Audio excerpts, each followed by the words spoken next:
Story of the World, Volume 1, Chapter 38. The End of the Ancient Jewish Nation.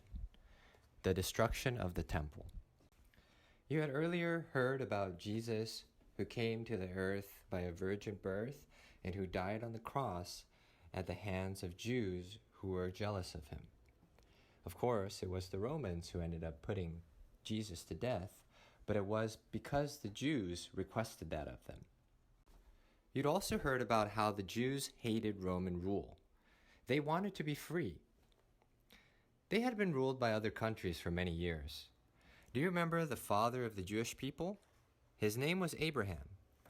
God called him, and he left his home country of Haran and went to Canaan. There he had a son named Isaac, and Isaac had a son named Jacob. Jacob had 12 sons, and each one of his sons would be the forefathers of a tribe of the nation of Israel. And so Abraham's family became as big as an entire nation, and they were called Israelites or Jews. Jacob loved his son Joseph more than his other sons. He was born of his favorite wife, Rachel. The other 11 brothers were jealous of this, and they sold Joseph to Egypt as a slave. Eventually, he became the ruler of Egypt and brought his whole family from Canaan to Egypt so that he could take care of them. The Israelites lived in Egypt for about 400 years.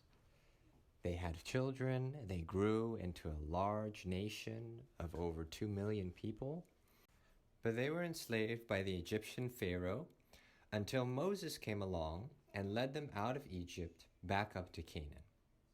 There they lived for a period of time until, because they disobeyed God, the northern kingdom of Israel was conquered by the Assyrians and taken captive back to the Assyrian land.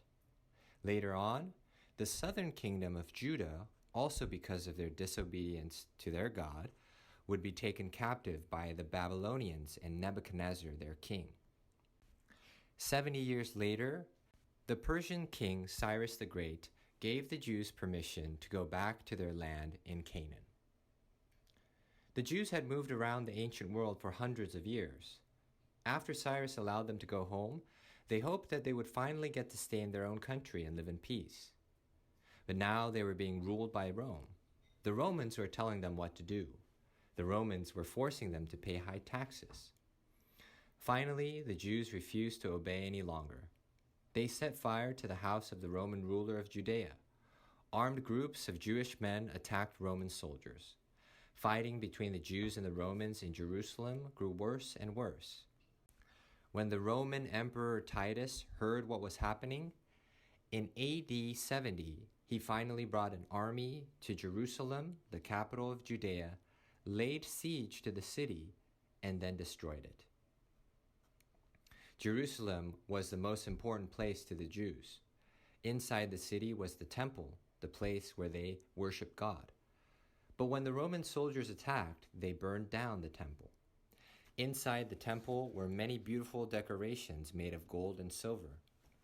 One ancient historian writes that when the temple burned down, the gold and silver melted and ran into the cracks between the huge stones of the temple's foundation. The Roman soldiers, anxious to get at this wealth, pried the stones apart with crowbars. This completely destroyed the temple all the way down to its foundation. And then the Romans drove the Jewish people away from Jerusalem. Now the Jews had no temple to worship God in, no capital city, and no country of their own. They were scattered throughout all the countries of the ancient world. They didn't return to the land of Canaan, in fact, until just a few years ago.